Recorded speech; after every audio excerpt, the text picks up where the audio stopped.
Bonjour les trentenaires, les fiers, ceux qui portent avec engouement cet âge qui nous a longtemps effrayés.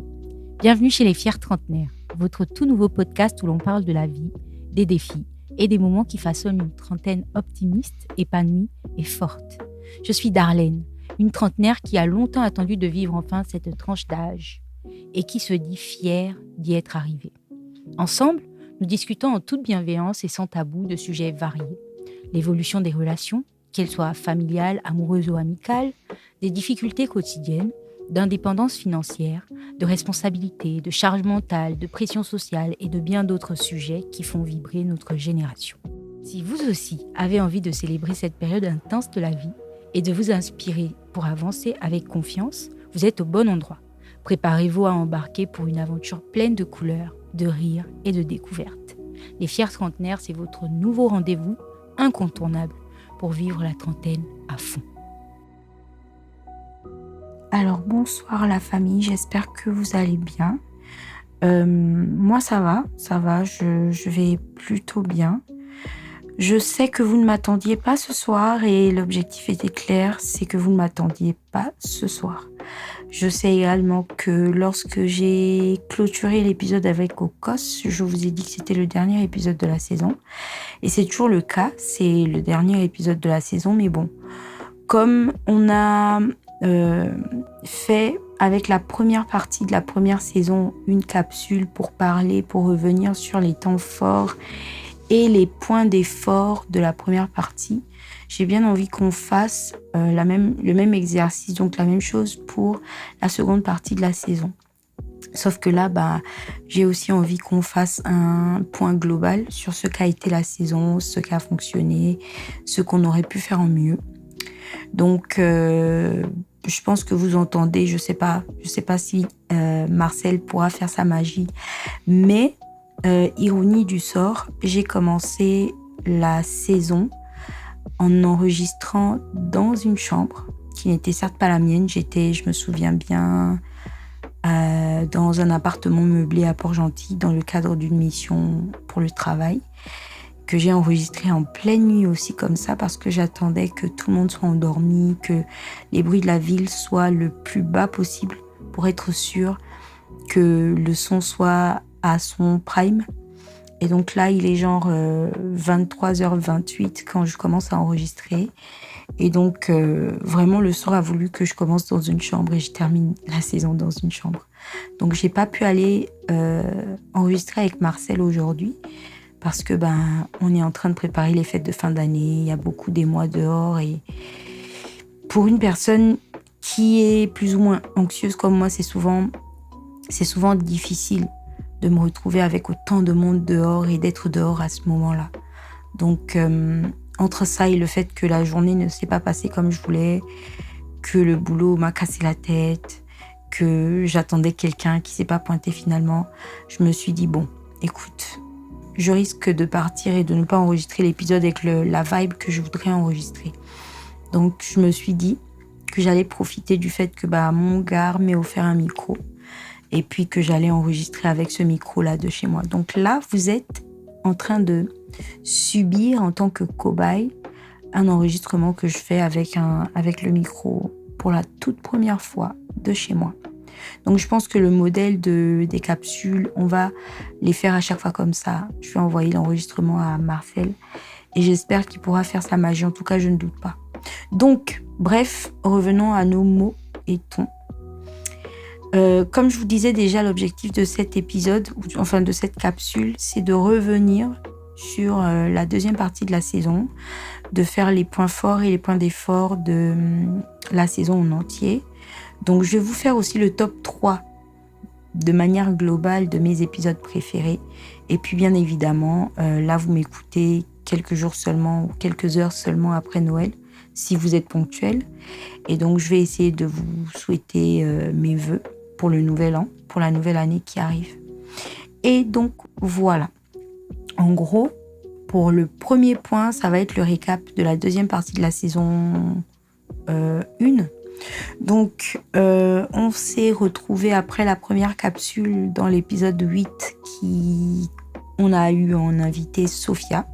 Sophia, plus connue sous le pseudo de la blog gentillesse, qui se fait désormais appeler Madame Épargne de manière générale. Quoi, elle veut plus. Elle a fait une story assez intéressante, j'ai trouvé ça très émouvant, où elle disait, elle s'affichait avec un t-shirt et une casquette, je pense, la blog gentillesse, et elle disait l'aventure fut belle, mais voilà, il est temps de passer à autre chose.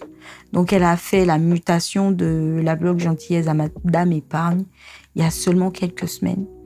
Et donc quand elle est passée nous voir, quand elle est passée enregistrer avec nous, elle nous a leaké un projet sur lequel elle travaillait, qu'elle a concrétisé entre-temps. C'est le livret d'épargne par Madame Épargne que je me suis fournie, que j'ai encouragé ma grande sœur à offrir à ma fille, comme je disais dans l'épisode. Et franchement, c'est un projet qui est hyper intéressant pour les gens comme nous qui ne sont pas éduqués de manière financière. Donc, en quelques semaines, je suis parvenue à mettre plus de 26 000 de côté grâce à son livret d'épargne. Donc, voilà. Je ne sais pas si je dois revenir de suite sur cet épisode-là parce que c'est vraiment un de mes épisodes préférés de la saison. Mais bon, on en reparlera un peu plus tard. Donc, ensuite, dans l'épisode 9, on a reçu Harris et André Charles. Harris et André Charles, deux entrepreneurs qui sont aussi des salariés, qui sont venus nous partager leur vision de l'entrepreneuriat. Alors, Harris et André Charles m'ont juste donné envie d'être entrepreneur en fait, parce qu'on a l'impression que tout ce qu'ils font leur réussit. Et c'est une fierté quand on sait d'où ils sortent. Donc, petit disclaimer comme ça, pour les personnes qui n'ont pas encore écouté cet épisode-là, mais qui sont déjà en train d'écouter la capsule. Il s'agit là de deux Bessieux-Arts, vous avez bien entendu, deux Mensana Incorporé Sano, qui sont amis depuis la 6e, qui s'encouragent mutuellement, se poussent, se boostent et font une petite concurrence loyale là, qui fait que quand l'un réalise un projet, l'autre se sent motivé de réaliser un projet à son tour. Et ça va, il y a Harris qui a dit quelque chose pendant qu'on enregistrait, il a dit c'est généralement André Charles qui m'encourage à faire des choses et je copie sur lui. Après, il a dit en blaguant, bon, je suis pas devenu papa grâce à toi parce que c'est pas toi qui m'as poussé dans le lit, mais pour pas mal de choses, je me suis inspirée de toi. Et tout au long de l'épisode, on découvre deux amis fidèles, deux amis qui s'apprécient, deux amis qui sont fiers l'un de l'autre. Et d'eux-mêmes aussi, en fait. Et deux amis réellement ancrés dans leur gabonitude, si je peux dire ça comme ça. Donc, dans le fait d'être gabonais, qui sont fiers de ce qu'ils sont, qui sont fiers de leur pays, qui sont fiers de vendre leur pays et qui veulent vraiment aider celui-ci à se développer. Cet épisode-là compte également parmi mes préférés. Du coup, là, je suis déjà en train de vous faire mon top 3. Mais bon, bref. En gros, si vous n'avez pas eu le temps d'écouter les épisodes, franchement, allez écouter Harris et André Charles dans Entreprendre, comment et pourquoi. Parce que dans la première partie de la saison 1, on a eu Yacine qui est venu nous dire que ça servait à rien d'entreprendre, que c'était pas destiné à tout le monde, que c'était pas tout le monde qui avait la fibre entrepreneuriale et tout. Et avec Harris et André Charles, on a plus ou moins validé ça, mais on a aussi justifié les raisons qui font que c'est nécessaire quand même d'entreprendre et les raisons qui font que c'est pas tout le monde qui est voué à l'entrepreneuriat en fait. Et puis ils se sont pas limités à dire entreprenez ou n'entreprenez pas. Ils ont aussi donné pas mal de conseils sur la manière d'entreprendre en fait. Donc allez écouter l'épisode. Bref, ensuite il y a eu l'épisode avec ma sœur, ma pote Danisa, dans lequel on a parlé du fait de vivre sa trentaine loin des personnes qui constituent notre entourage immédiat. loin de notre famille, de nos amis proches, etc. Parce que Danisa, elle, vit à Toulouse. C'est une Gabonaise qui vit à Toulouse et qui a toujours vécu à l'étranger dès lors qu'elle a eu son bac, en fait. Et du coup, avec Danisa, on a parlé de l'éloignement, de la vie, du fait de vivre, d'entretenir ses relations avec sa famille et ses amis à distance dans la période dans laquelle on est, en fait, dans la tranche d'âge dans laquelle on est. Après, j'ai beaucoup aimé notre échange qui était sincère. Danisa, c'est vraiment la version Jens de la deuxième partie de la saison, en fait. Parce qu'elle s'est mise à pleurer pendant plusieurs minutes. Et je savais vraiment pas où me mettre, en fait. C'est une très bonne amie, hein. Et elle s'est déjà pas mal confiée à moi, mais c'était la première fois, je vous assure, c'était la première fois qu'elle se confiait à moi jusqu'aux larmes, en fait. Ça m'a beaucoup émue. Et du coup, ça m'a fait plaisir qu'elle se sente autant en confiance pour s'ouvrir de la sorte, quoi. Et donc, s'il ne fallait retenir qu'une seule chose de l'épisode avec Danisa, ce serait « Faites ce qui est bon pour vous ». Bon, elle n'a pas dit comme ça, je vais paraphraser. « Faites ce qui est bon pour vous ». Qu'importe si ça se passe mal, parce que de toute façon, les conséquences, c'est vous et vous seul qui les subirez. Les impacts négatifs, c'est vous qui en paierez le prix, en fait. Donc, elle l'a dit comme ça. Enfin, elle l'a dit plus ou moins approximativement comme ça. Et elle parlait du fait que tôt ou tard, elle comptait rentrer, malgré le fait que ses parents, sa famille, ils sont pas chauds pour qu'elle rentre. Et elle a dit non, moi, le Gabon, c'est mon pays, je compte rentrer. Il faut juste que je m'organise. Je vais finir par rentrer. Et de toute façon, il faut que je le fasse parce que c'est ce que je veux faire. Et je vais assumer les conséquences qui, en réalité, n'auront d'impact direct que sur moi, en fait. Donc voilà. Après Danisa, on a reçu Galbert. Galbert, c'est un ami que j'ai rencontré pour la première fois, je vous assure, cette année.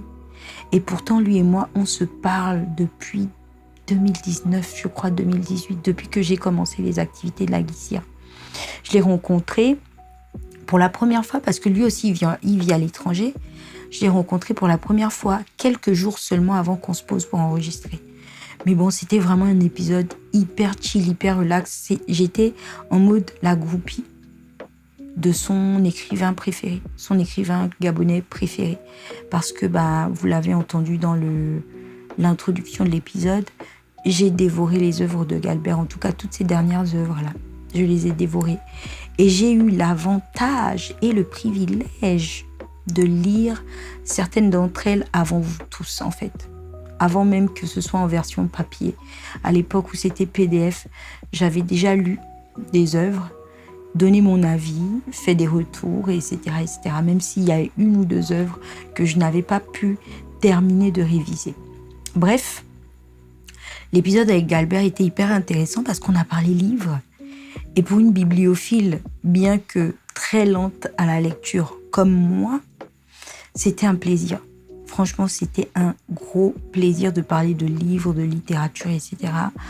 De goût, de lecture, de style de livre, de registre, etc., etc. Franchement, cet épisode-là m'a aussi beaucoup plu parce que j'ai découvert un Galbert qui peut sortir de sa zone de confort, en fait. Parce que Galbert est très, très, très timide. Je pense que vous l'avez entendu dans l'épisode. Galbert est très timide, même avec nous, ses amis. C'est qu'au début de notre amitié, on s'est souvent pris la tête parce que je ne savais pas comment le prendre, en fait. Je ne savais pas comment le prendre. Et lui, parce qu'il est dans sa coquille, se retrouvait assez souvent à mal prendre des blagues, en fait. Il était très susceptible à une période. Et puis, comme il a dit dans l'épisode, il s'est mis avec quelqu'un qui lui a fait réaliser. Qui lui a fait ou qui l'a fait ? Vous me direz en commentaire. Qui l'a fait réaliser pas mal de choses. Donc, et dans cet épisode, il s'est réellement ouvert, en fait. C'était très, très, très agréable à entendre, à voir, à regarder aussi. Et donc, voilà, c'était costume, cravate et manuscrit. Un bel épisode et un beau titre aussi. Donc voilà. Et puis après Galbert, on a reçu Johan et Junior. Johan et Junior qui sont aussi 2 bons amis. Vous me direz, je n'ai reçu que mes amis, mais c'est parce que c'était les plus volontaires en fait. Les inconnus, j'en ai reçu 4 ou 5 à peu près. Et pour le reste des épisodes, c'était des proches à moi, des gens volontaires qui voulaient passer sur le podcast, à qui j'ai proposé des thèmes et qui ont décidé de venir en fait. Donc Johan et Junior, vous l'avez entendu, c'est 2 vieux amis, de très très très vieux amis, dont surtout Junior, parce que Junior et moi, ça remonte à la 4e au collège Monseigneur Bessieux. Et Johan, ça remonte à peut-être, je sais pas, la période aussi où je commençais la guissière, je pense, donc 2019. Et donc, voilà. Johan et Junior sont 2 personnes qui se ressemblent, qui ont plus ou moins le même profil, qui sont très taquines, très... On va vers les gens, très extravertis, etc. Et c'était hyper intéressant de les découvrir sous un autre angle et de redécouvrir. Bon, Junior, je savais déjà. Junior, tout ce qu'il m'a dit, il y a beaucoup de choses qu'il a dit que je connaissais déjà. Mais Johan, je l'ai redécouvert dans cet épisode et ça m'a fait extrêmement plaisir en fait. Je disais d'ailleurs dans l'épisode avec Okos que c'était un de mes préférés. Mais après reconsidération, quand je refais le top 3 de toute la saison, on va dire que c'était un de mes préférés dans la 2e partie. Quand je fais le top 3 de toute la saison, malheureusement cet épisode n'est pas dedans parce qu'il y a quand même eu des pépites en fait. Il y a eu des pépites. Et s'il fallait ne retenir qu'une seule chose de l'épisode avec Junior et Johan, ce serait que vous n'êtes ni l'ombre ni le reflet de vos pères, de vos parents, de votre entourage, de je sais pas moi. Parce qu'on a bien vu qu'il y avait un homme qui avait les moyens, qui a éduqué un enfant ou qui n'était pas trop impliqué dans l'éducation d'un enfant. Et cet enfant-là a vécu dans la dèche, en fait. Cet enfant a vécu dans la dèche. Preuve immédiate qu'il n'est ni l'ombre ni le reflet de son père, en fait. Et on a découvert également 2 hommes avec des pères, profils quasi similaires, célèbres, connus, qui excellent dans leur domaine, mais qui ont reçu 2 éducations complètement différentes, en fait. Complètement différentes et tout autant riches, hein. Tout autant riches. Et vous n'êtes ni l'ombre ni le reflet de votre père. Ne laissez pas vos parents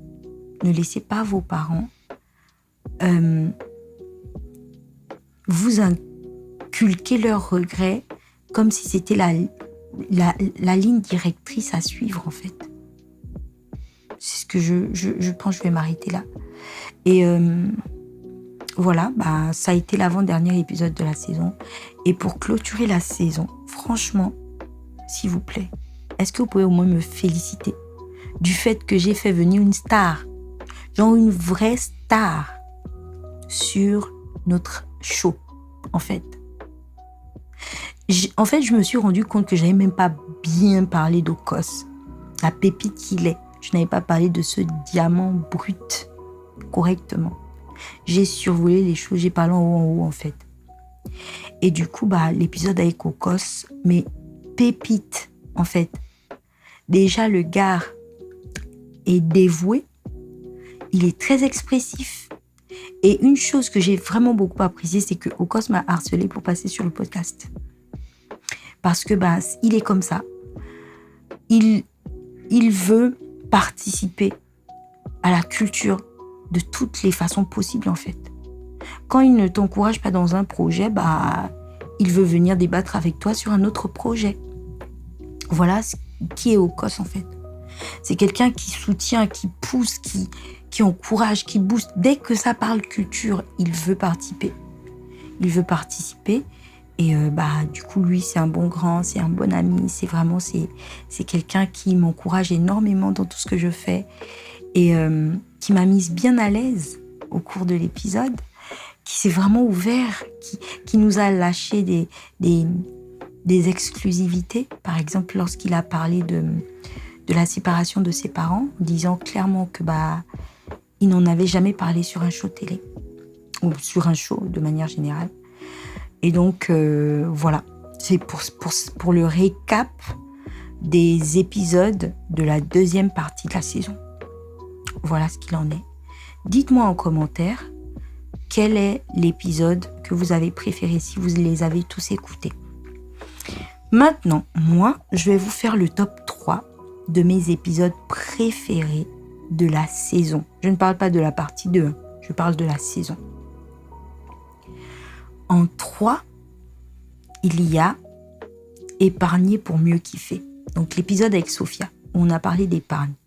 Pour la simple et bonne raison que beaucoup d'entre nous n'ont jamais reçu d'éducation financière.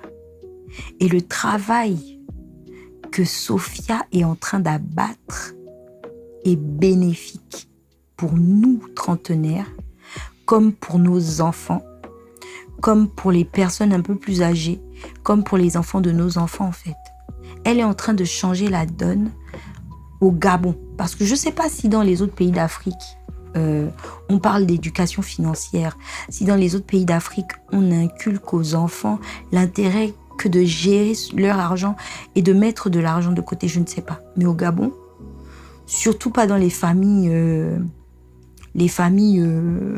prolétaires desquelles nous sortons, on n'en parle pas du tout.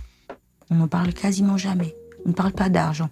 On ne parle d'argent que quand un oncle est passé à la maison, il nous a lâché un petit gain. Et puis, les darons ont pris, en disant, surtout la daronne, en disant que, voilà, elle va garder. Et puis, quand on lui demande, elle dit, tu sais, j'ai acheté le lait. Tout ce que je dépense sur toi tous les jours, là, tu me rembourses jamais ça. Et c'est le seul moment où on parle d'argent. Ou bien quand les parents nous disent, je n'ai pas d'argent. Éteignez la lumière, je n'ai pas d'argent. C'est à ce moment-là qu'on parle d'argent. Mais on ne dit pas aux enfants qu'il faut travailler pour gagner de l'argent, qu'il faut mettre de l'argent de côté pour que ça génère des intérêts. On ne dit pas aux enfants qu'il faut mettre de l'argent de côté pour que quand on en aura besoin, on sache où aller pour en trouver en fait. On ne dit pas ça aux enfants. Et du coup, après cet épisode, déjà, je disais dans l'épisode que j'avais le suivi de mes dépenses. Mais maintenant, avec le livret épargne, j'ai carrément aussi le suivi de mes épargnes. Grâce au travail que Sophia a abattu.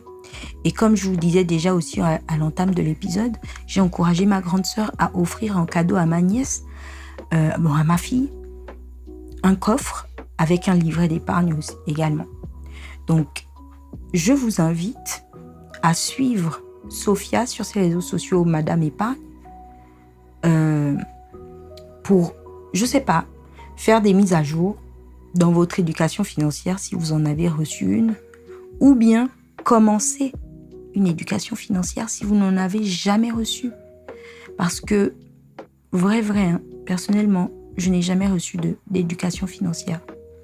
Et d'apprendre à gérer mon argent dans la trentaine, c'est une des choses qui m'a fait tomber en dépression en fait. C'est vraiment une des choses qui m'a fait tomber en dépression. Je ne savais pas. L'argent rentrait, je savais qu'il fallait dépenser. Et puis, j'arrivais à une période à mettre de côté.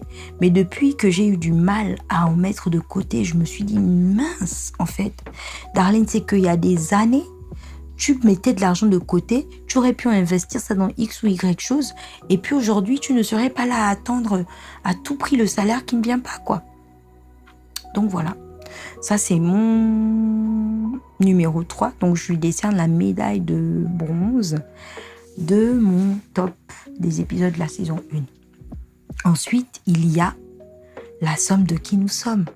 La pépite avec le King et Lououzam. Sirocos. Dans cet épisode, on a parlé de quelque chose de très important. De ce qui fait la personne qu'on est. Et j'ai vraiment aimé le passage où il nous a construit Sirocos, si je peux dire ça comme ça. Il nous explique, parce que je lui ai posé la question il nous a d'abord dit qu'il était timide, c'est un gamin timide, au point où on pensait même que ses petits frères étaient plus forts que lui.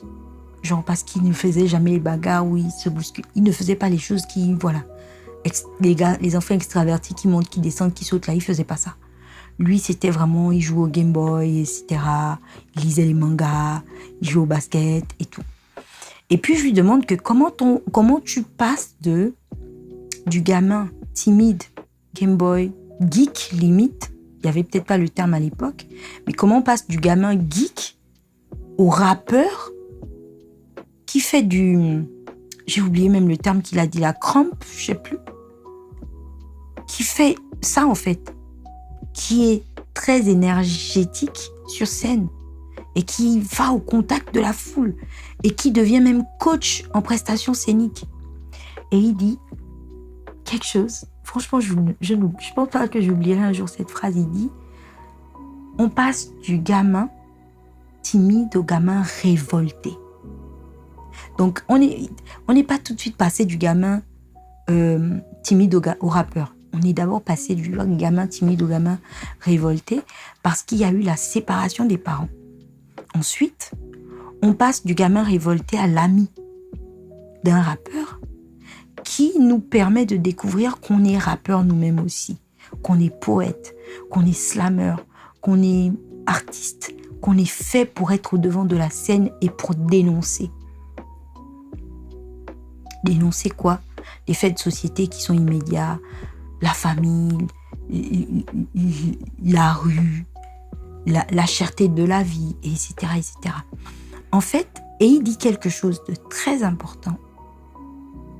Si mes parents ne s'étaient pas séparés, je n'aurais jamais rencontré Enigmatique. Je n'aurais jamais été au COS comme on le connaît aujourd'hui. C'est vraiment ça la somme de qui nous sommes. Les difficultés qu'on traverse, les luttes qu'on doit mener, les rencontres qu'on fait, les séparations, les problèmes, les leçons qu'on apprend, les choses que nos parents nous donnent, l'environnement dans lequel on évolue. C'est vraiment tout ça qui fait la personne que l'on devient. La personne que l'on devient. Vraiment, tout ça là.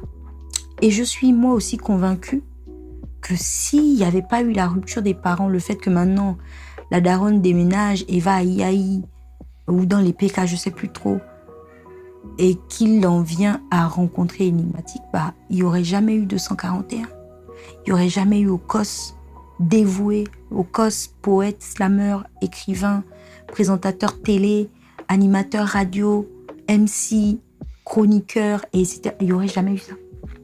Et du coup, là, moi, j'ai envie d'attirer votre attention sur le fait que souvent, on passe par des moments difficiles et on les refuse. Je vais bien développer ce thème-là dans un épisode de la saison 2 qui va s'appeler « À l'enfant que j'étais ». Souvent, on traverse des moments difficiles et on veut refuser ces moments-là. Mais dites-vous que si l'enfant ne tombe pas quand il commence à marcher, il ne saura jamais qu'il faut qu'il reste debout pour ne pas avoir mal en tombant. Jamais. Donc, il faut qu'on tombe pour savoir que mes jambes, je dois les solidifier. Mes pieds, je dois les ancrer dans le sol quand je marche, etc., etc. Donc, il y a des difficultés qu'on traverse, qu'on n'arrive pas à comprendre dans l'immédiat, qu'il nous faudra apprendre à accepter. Parce que, voilà, on a vu avec Okos qu'il a fallu un événement malheureux pour lui, pour sa famille, pour ses frères et sœurs, pour qu'il devienne l'homme qu'il est aujourd'hui. Et comme il a dit, sa vie n'est pas encore finie. Il est toujours en train de la façonner. On n'est que trentenaire, on a la vie devant nous. Il est toujours en train de la façonner, mais il est déjà important. Il est déjà très important. Il a déjà réalisé plein de choses. En tout cas, à mon petit niveau, Okos m'a beaucoup influencé. Okos m'a beaucoup soutenu. Et voilà. En tout cas, mon grand frère, si tu passes par là, reçois le love de ta petite sœur. Plein de bisous. Et puis pour finir, la rubrique de mes 3 épisodes préférés. Je pense que vous le savez déjà, épisode avec Rebecca Adande. Marie-toi et sois heureux ou pas. Pour la simple et bonne raison que vous le savez déjà tous, j'ai la phobie du mariage. J'ai peur de comment est-ce que ça pourrait se passer. Et il y a quelques jours, j'échangeais avec mon petit ami sur notre oreiller et il me demandait ce qui me fait peur. Il m'a dit, qu'est-ce qui te fait peur? On parlait de tout et de rien, on parlait de bébé, on parlait de mariage et tout. Et il m'a dit, mais qu'est-ce qui te fait peur? Et je lui ai dit, que tu changes. Il m'a dit, mais les gens changent. Je lui ai dit oui. Sauf que moi, je sais pas comment dire. Je sais pas comment dire sans dire que j'ai peur du changement. Quand je sais que je viens de vous dire que le changement c'est bénéfique ou de sous-entendre, j'ai quand même peur du changement en fait. J'ai quand même très peur du changement. Surtout si c'est une personne sur qui tu es censé compter, une personne qui t'a habitué à un certain nombre de choses, à une manière de fonctionner, qui en vient à changer, mais négativement. C'est surtout le changement négatif qui me fait peur. Donc, j'ai peur de ce que ça représente. Et pas que pour le changement de comportement. J'ai peur de la responsabilité que c'est. Parce que quand je me marie, autant mon mari est responsable de moi, autant je suis responsable de lui. Il lui arrive quelque chose, je suis la première personne devant qui sa famille vient s'asseoir en fait. Est-ce que je suis disponible pour ça? Est-ce que je suis disposée à supporter une situation comme ça? Et puis de toute façon, même quand on est en couple, il est chez moi, il lui arrive quelque chose, je suis la première personne à qui les parents viennent parler. Mais avec le mariage, il y a l'obligation. Il y a l'obligation de... Voilà, je sais pas si vous voyez ce que je veux dire. Il y a plein d'éléments, et ce ne sont pas les seuls éléments. Il y a plein d'éléments, mais j'ai vraiment adoré l'épisode avec Rebecca parce que elle ne m'a pas confortée, parce qu'elle a clairement dit faut essayer, et elle a dit quelque chose que je n'oublierai jamais. Essaie, et si tu tombes, tu te relèves, tu secoues les genoux et tu repars. Mais c'est facile à faire, la grande. C'est facile à dire. Moi, j'ai peur de l'échec, j'ai peur du raté, j'ai peur du recommencement, j'ai peur du retour à zéro, j'ai peur de... Voilà. Et pour moi, le mariage, c'est une seule fois. Et du coup, je veux que ça fonctionne, je veux que ce soit avec la bonne personne. Je veux que ce soit pour toujours. Comme Okos disait, il avait une vision idyllique de l'amour. Moi, j'ai une vision idyllique du mariage. Je sais qu'il y a ces parties sombres, ça a ces passages sombres et tout, ces moments de doute, d'incertitude et tout. Mais j'ai envie que même dans les moments d'incertitude, on n'oublie pas l'essentiel. On n'oublie pas de s'excuser, on n'oublie pas de se dire je t'aime, on n'oublie pas de s'embrasser, on n'oublie pas de se pardonner, on n'oublie pas de... Voilà. Et du coup, j'ai envie d'être sûre que la personne avec qui je vais passer cette étape-là soit disposée et disponible pour ça. Et donc voilà, pour la rubrique top 3. Maintenant, qu'est-ce qui a été flop ou top? Je vais plutôt dire qu'est-ce qui a été le plus compliqué.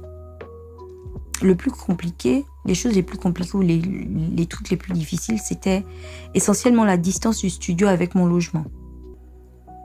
J'habite là à Dakar, le studio est à Kanda ou Kala. C'est loin, je bosse la plupart du temps. En week-end, il y a des enregistrements. Donc ça a été très compliqué de trouver du temps avec Marcel et quelquefois Mizi pour pouvoir enregistrer. Et surtout, planifier avec tout le monde. Vous voyez, planifier avec tout le monde, faire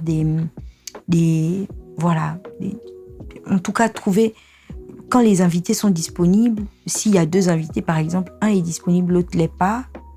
Et au moment où ils sont tous les 2 disponibles, ce sont les ingé-sons qui sont occupés ou bien le studio qui l'est. En tout cas, ça a été très compliqué. Ça a été très compliqué, mais franchement, je remercie du fond de mon cœur Marcel qui, même quand il est malade, même quand il était malade, s'est dévoué, il s'est rendu disponible. Et quand il pouvait vraiment pas et qu'il sentait l'urgence, il y avait Mizi à qui il nous confiait et qui nous embrassait vraiment. Le mood, Voilà, ça c'est maintenant un point fort du podcast. Le mood, quand vous venez chez les fiers trentenaires, le mood est d'abord légendaire. En fait, le mood est d'abord légendaire. Avant qu'on lance même les enregistrements, vous êtes déjà chez vous. Parce que les équipes qui sont là-bas, les équipes de Space Cadet Nébuleuse, vraiment, en fait, ce sont des gars hyper cool. Donc, quand vous arrivez, vous êtes tout de suite chez vous. Ils vous mettent à l'aise, ils vous mettent bien, ils vous charrient, ils vous intègrent dans la conversation et tout ça, tout ça. Et donc, ça, c'est vraiment un de nos points forts. Venez enregistrer avec nous, en fait. Faites connaissance. Surtout que c'est un groupement de jeunes. Je me souviens, quand Harris continue de me dire à chaque fois, Harris, il est passé sur l'épisode 9 avec André Charles pour l'entrepreneuriat. Lorsqu'il est venu, on a échangé, il a posé des questions et tout, très curieux, hein. Curieux, ouvert d'esprit, il a posé plein de questions et tout. Et puis on lui a répondu, je lui ai présenté Marcel, comme je fais souvent, genre je sauce toujours mes amis. Donc je lui disais que non, lui c'est le manager de ADB, c'est son producteur et tout ça, tout ça. Et donc lui, il est parti écouter ADB. Et en écoutant ADB, il s'est rendu compte qu'il aimait vraiment ce qu'ADB faisait. Et dites-vous que sur son Apple Music, ADB est son artiste numéro 1 aujourd'hui. Lui et moi, on a enregistré quand ? J'allais en voyage en août. On a enregistré le 13 août. Parce que je pense que je voyageais le 14 août. On a enregistré le jour avant.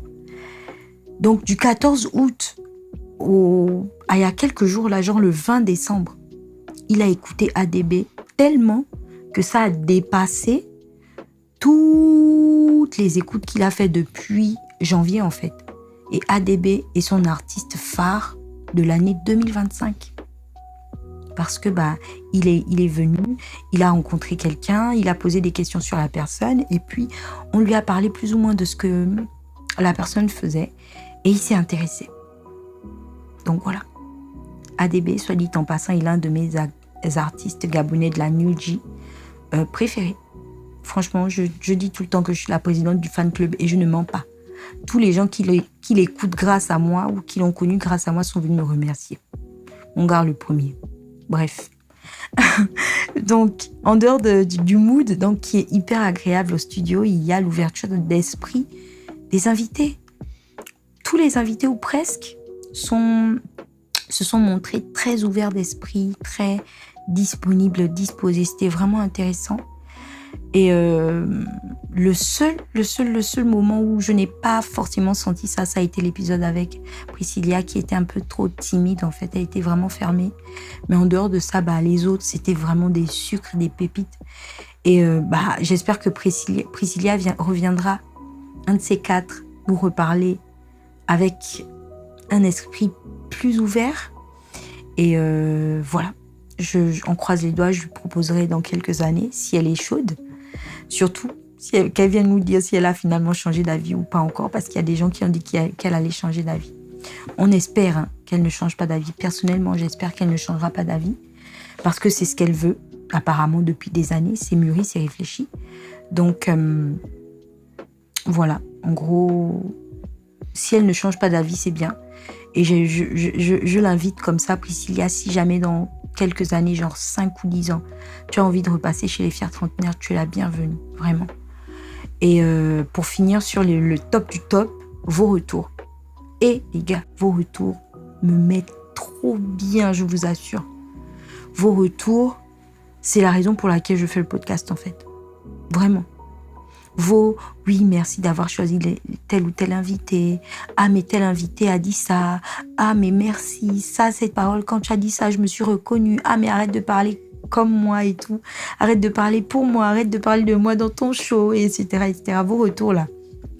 Même juste le fait que vous filmiez l'écran quand vous êtes en train de regarder via YouTube ou que vous fassiez les captures d'écran sur vos plateformes, ça me met à bien. Donc, merci. S'il vous plaît, je vais emprunter les mots de Galbert. N'arrêtez jamais de faire des retours aux auteurs. N'arrêtez jamais du coup de faire des retours aux créateurs de contenu, aux acteurs culturels. Parce que ce qu'on fait, on le fait pour vous. Et si on ne sait pas si vous appréciez ou pas, on va dans tous les sens en fait. Et c'est pas forcément bénéfique. Donc, moi, je veux vous encourager à faire des retours à chaque fois que vous en avez l'occasion. Faites des retours aussi souvent que possible en fait. Donc, voilà. C'est ça que je voulais dire pour clore cette partie. Et puis, je vous disais aussi que cet épisode, c'est surtout pour vous souhaiter les bonnes fêtes de fin d'année, en fait. Donc là, normalement, vous êtes en train de m'écouter vendredi 26. Si vous écoutez trop tard, c'est de votre faute. C'est de votre faute. Donc moi, je viens par cet épisode. En fait, cet épisode, c'était pour vous souhaiter joyeux Noël. C'est pour vous souhaiter joyeux Noël. Donc, j'espère que vous avez passé de belles fêtes. J'espère que vous passez de belles fêtes. Parce que c'est pas encore fini. Donc, joyeux Noël de ma famille à la vôtre. Bonne année 2026 de ma famille à la vôtre. Et alors, pour les vœux de Nouvel An, je vous ai écrit quelque chose. Bon, pas structuré, hein. J'ai écrit santé, courage et argent. Dans la santé, il y a la santé mentale, physique et spirituelle. Je vous souhaite une santé de fer, niveau mental, niveau spirituel et niveau physique.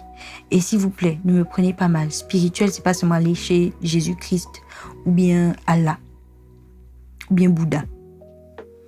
Ancrez-vous dans ce en quoi vous croyez. Si vous croyez en vous-même, prenez soin de vous. Si vous croyez en Jésus, prenez soin de la relation que vous avez avec lui. Si vous croyez en la Sainte Vierge, prenez soin de la relation que vous avez avec elle. Si vous croyez en votre enfant, prenez soin de la relation que vous avez avec lui. Santé spirituelle, santé physique, santé mentale. Consultez les gars. Apprenez à consulter. Aujourd'hui, on a des psys. On va recevoir un psy dans la saison 2. On a des psys qui nous coûtent genre 10 000 francs, 15 000 francs la séance. Consultation. Il y a des psychologues même qui sont gratuits dans les CHU. Il y a un psychologue au PNLS qui est là pour toutes les personnes qui viennent se faire dépister, mais qui peut, si vous allez en mode SOS, vous prendre. Les psychologues, c'est plus si cher que ça. Faites une seule séance pour faire un point, 1 ou 2, 3 séances pour faire un point sur ce que vous êtes. Faites un point.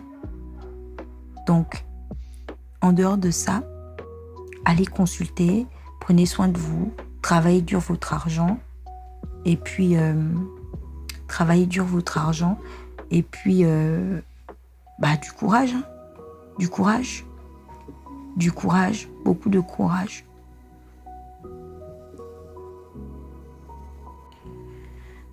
Après donc la santé, l'argent, le courage, je vous souhaite des amis ou des amitiés sincères et des relations qui vous tirent vers le haut et vous poussent à vous dépasser.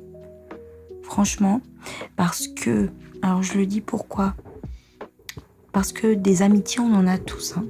On a tous une tonne d'amis, v'là les gens autour de nous, etc. Mais on a très peu de gens autour de nous qui sont capables soit de nous dire la vérité, et la vérité quand elle peut blesser, ou quand même elle peut nous faire plaisir. Et là aussi, ça fera l'objet d'un épisode. On parlera d'amitié dans un épisode de la saison 2. On a tendance à s'entourer de personnes qui ne sont pas capables de nous dire à quel point on est doué. On a tendance à s'entourer de personnes qui ne sont pas capables de nous dire à quel point elles tiennent à nous. On va s'entourer de personnes qui vont être plus négative, plus pessimiste, plus critique, mais dans le sens négatif du terme, que des boosters pour nous.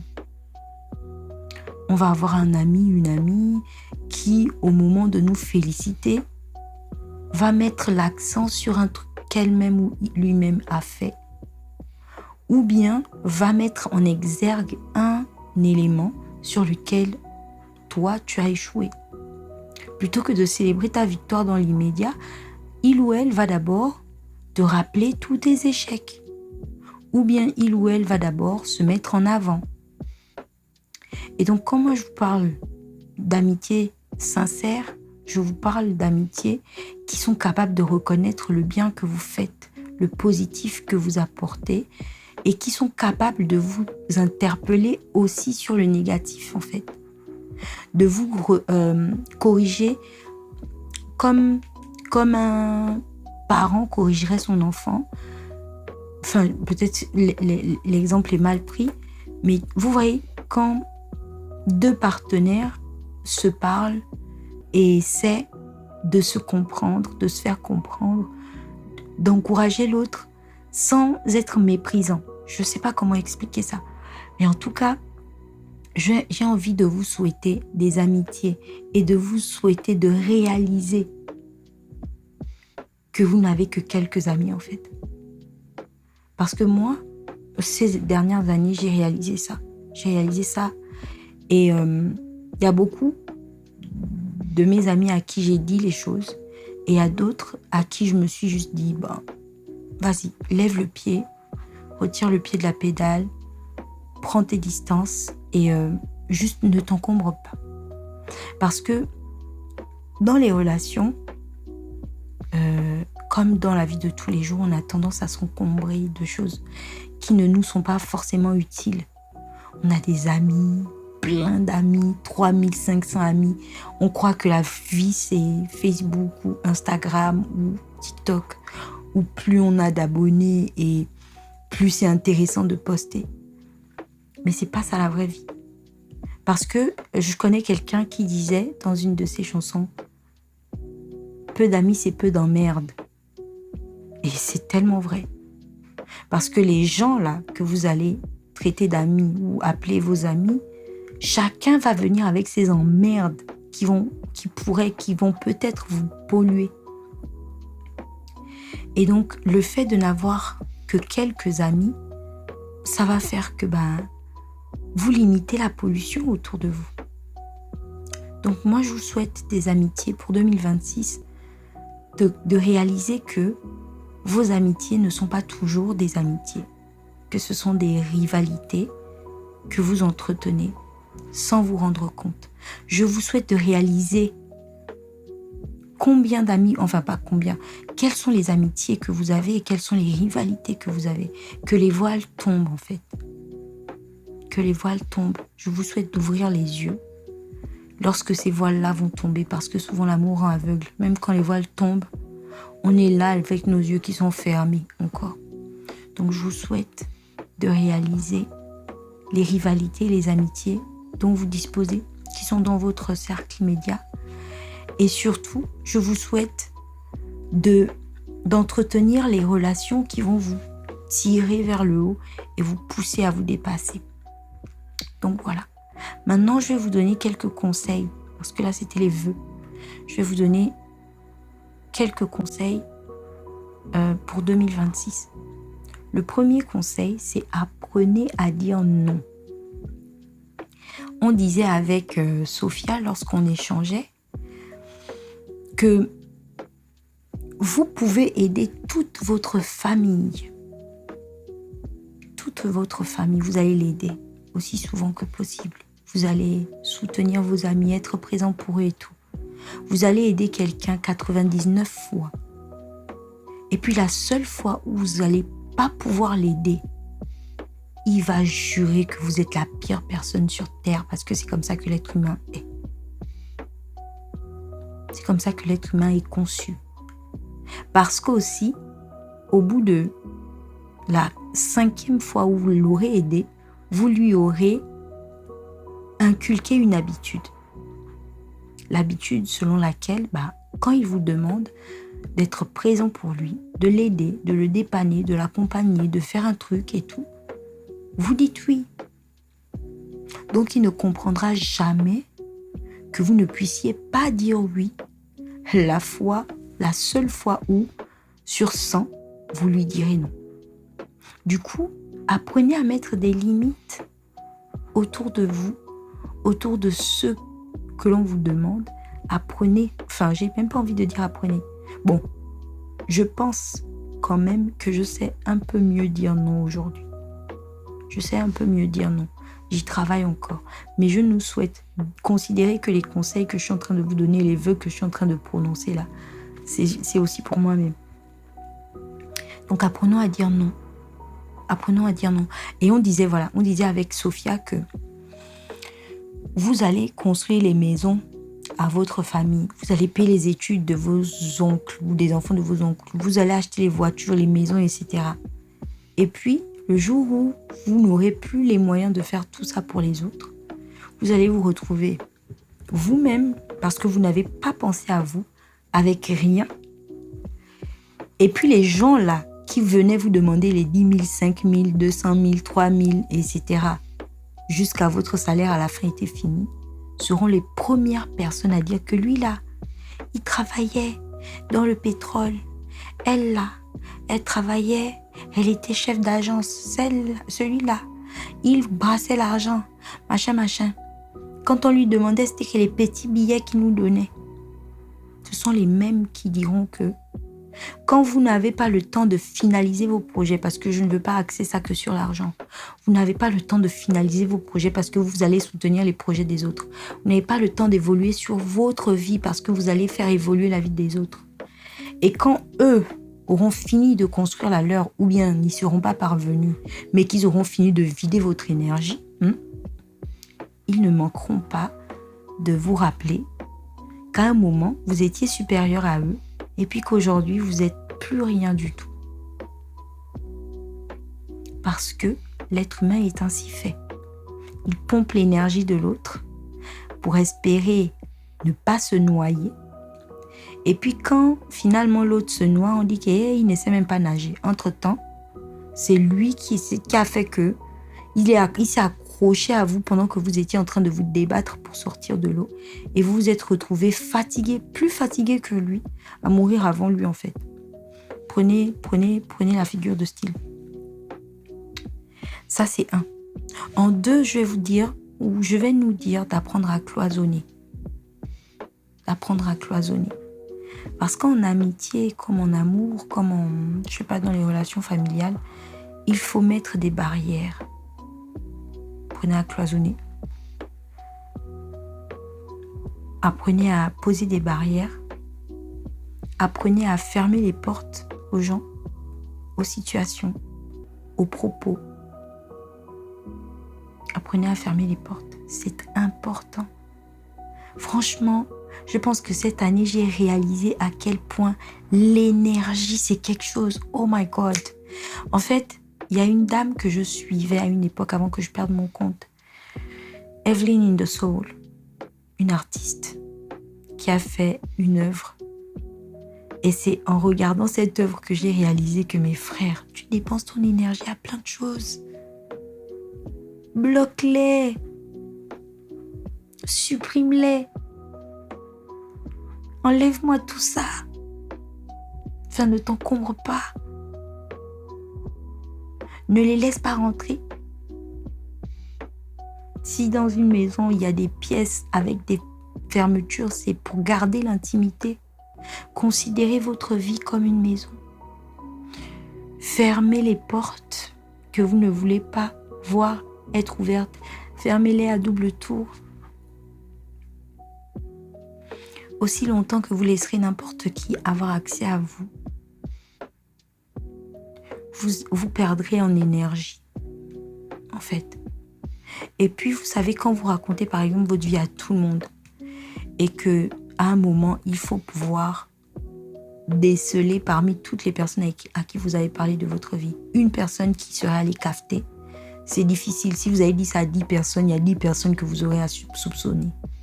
Entre-temps, Si vous cloisonniez, par exemple, vous donneriez par exemple une info ici, une info là-bas, une info ici, et des infos différentes à chaque fois. Et l'info qui sort, vous savez qui a capté.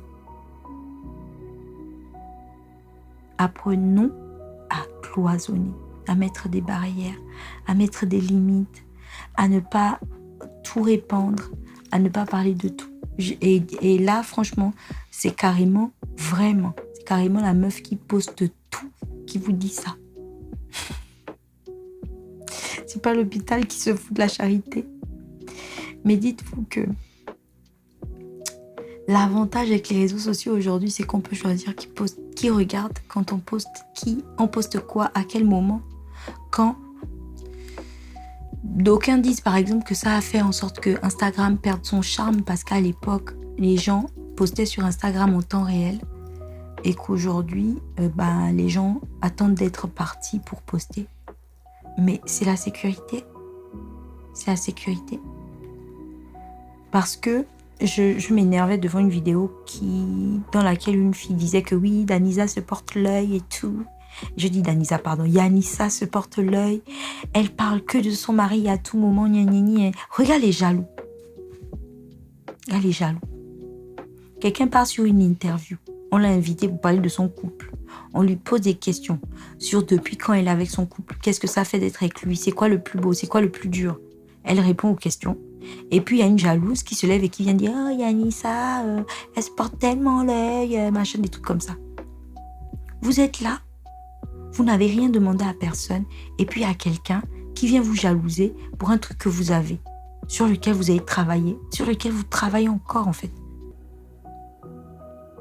Bref, je suis en train de partir loin. Je vais revenir à mes notes. Et donc voilà, c'était ça le deuxième conseil. Et le troisième et dernier conseil que j'ai à vous donner, c'est: vous n'avez personne d'autre que vous-même à impressionner. Vous n'avez personne d'autre que vous-même à impressionner. Vous n'êtes pas tenu d'impressionner vos parents. Vous n'êtes pas tenu d'impressionner vos patrons. Vous n'êtes pas tenu d'impressionner vos enfants. Vous n'êtes pas tenu d'impressionner vos partenaires. C'est pas dans le contrat. Quand vous allez vous marier, c'est pas écrit que tu dois m'impressionner. Quand vous allez signer les contrats de travail, c'est pas écrit il faut m'impressionner. Lorsque vous allez accoucher, dans l'acte de naissance, je sais pas moi, il n'y a pas écrit doit être impressionné ou doit impressionner. La seule personne que vous devez impressionner, c'est vous-même. Travaillez à être la meilleure version de vous-même. Ne vivez pas pour les autres. Qu'en dira-t-on? Qu'est-ce qu'il va en penser? Maintenant, si je fais ça, qu'est-ce qu'il va dire? Et etc., etc. Vous êtes votre propre limite et vous êtes la seule personne que vous devez impressionner. C'est tout pour les conseils. Et je vais essayer de terminer cette capsule qui a duré plus longtemps que je le pensais par un petit teasing des projets à venir et puis peut-être quelques remerciements. Donc, dans la saison 2, on aura un psychologue qui viendra, je pense, 2 fois pour nous parler de thèmes assez particuliers. On aura énormément de féministes. On aura de l'amour à foison. On aura des plus jeunes, on aura des plus âgés. On aura un invité très, très, très spécial également. On aura de nouveaux rituels et pourquoi pas de nouveaux supports. Je ne sais pas encore, mais en tout cas, on y réfléchit, on va voir. Et je pense que vous avez constaté que la question de l'abonné a sauté. C'est pour la simple et bonne raison que vous aviez de moins en moins de questions, vous participiez de moins en moins. Donc je me suis dit, plutôt qu'il y ait des invités qui ont des questions et d'autres qui n'en ont pas, on va simplement supprimer la question et rester sur la question de l'âge. Bon, la question de l'âge va devenir une question habituelle dans la saison 2, mais vous découvrirez le 9 janvier la nouvelle question rituelle de la saison, en fait, qui va ensuite devenir une question habituelle dans la saison 3, sans doute. Donc voilà. Et en gros, c'est ça. On vous réserve d'assez bons thèmes. On va parler de violences basées sur le genre. On va parler postpartum. On va parler de parange. On va parler de ce que les hommes appellent l'appel du sang. Vous voyez, les hommes qui quittent les mères et abandonnent les enfants. Et puis, ils vont te dire que, ouais, mon enfant va me chercher. Et tout ça, on va parler de ça. On va parler de body count. On va parler de l'amitié. On va parler... de tous les propos qu'on aurait dû entendre quand on était enfant, qu'on aurait voulu entendre, et de tout ce qu'on n'aurait jamais dû entendre quand on était enfant. On va parler de pas mal de choses, en tout cas. De pas mal de choses. Et j'ai juste hâte de vous faire découvrir tout ça. Et voilà, et je vais finir sur merci. Merci à vous tous. Déjà, franchement, merci à tous nos invités. De Marcel qui a été le premier à Sirocos qui a été le dernier en passant par André Claude, Danisa, Jens, Rebecca, Yacine, Priscilla, André Charles, Harris, Galbert, Junior, Sophia et Joanne. Merci à tous. Merci à tous de vous être ouverts et de nous avoir fait découvrir des trentenaires impressionnants. Vraiment. Riches, variés, diversifiés, forts, sûrs d'eux, avec des faiblesses et des défauts, mais qui se battent à travailler sur eux ou qui se battent à les accepter tels qu'ils sont. Merci à vous. Et franchement, que les ancêtres vous accompagnent dans vos voies respectives, dans vos chemins, que les ancêtres ne s'éloignent pas de vous, en fait. Que vos ancêtres ne s'éloignent pas de vous, qu'ils vous encouragent, qu'ils vous boostent, que toujours ils continuent votre route, enfin, leur action avec vous. Et un merci très, très, très spécial à notre équipe technique. Donc, je vais commencer par Mizi Ethan, qui est notre ingénieur son des imprévus. Merci, franchement, Mizi. Merci d'être venu autant de fois les dimanches pour travailler. Merci beaucoup. Et un merci particulier à Space Cadet, qui est le studio qui nous accueille, mais aussi à Nébuleuse. Et un gros big up, mais vraiment un big up géant à Marcel Coucou, a.k.a. MK, a.k.a. le pain qu'on ne peut pas manger, qui est notre producteur, notre ingénieur son. Merci Marcel pour le travail que tu fais. Franchement, merci pour la dévotion, merci pour le temps, pour les reprises, pour les enregistrements, pour les critiques. Merci pour tes encouragements. Merci. Franchement, merci mon frère. Merci beaucoup. Et puis à vous, nos auditeurs, nos partageurs, nos commentateurs. Merci à vous tous de m'encourager, de nous encourager, de nous booster, de nous soutenir et de nous faire des retours. Donc, j'ai envie de finir en dédiant cette première saison à un ami qui nous a quittés. Je sais que dans la première capsule, je l'ai déjà fait, mais j'aimerais dédier cette première saison à Cliff Mbadinga, plus ou moins, surtout à sa famille aujourd'hui qui le pleure encore, et à tous ses amis, à toutes les personnes pour qui il a compté, pour toutes les personnes qu'il a soutenues, parce que lui aussi j'ai parlé d'Ocos qui soutenait les gens et tout, mais Cliff c'était quelqu'un, j'ai parlé d'Ocos qui soutient les gens parce que lui il continue, mais Cliff c'était quelqu'un qui, voilà, pour un oui, pour un non, vous encourageait. Donc je crois que cette émission ou ce show n'aurait pas été possible sans les encadrements de Cliff, sans ses encouragements et sans tous les appels qu'il a passés. Donc merci beaucoup Ipeku pour le temps que tu nous as accordé. Merci pour ton passage sur Terre et voilà, repose en paix. Donc voilà, je pense qu'on a fait le tour. Je ne sais pas combien de temps ça a fait. Je verrai à la fin. Et merci à tous. Merci à tous. Bonne année 2026. Joyeux Noël. Et voilà, on se revoit dans quelques semaines. Profitez des vôtres. Moi, je vais essayer. J'essaie. Et donc, voilà. Bref, c'était le récap de la première saison de Les Fiers Trentenaires, votre podcast qui traite de la vie, des défis et des moments qui vous aident à façonner une trentaine épanouie, optimiste et forte.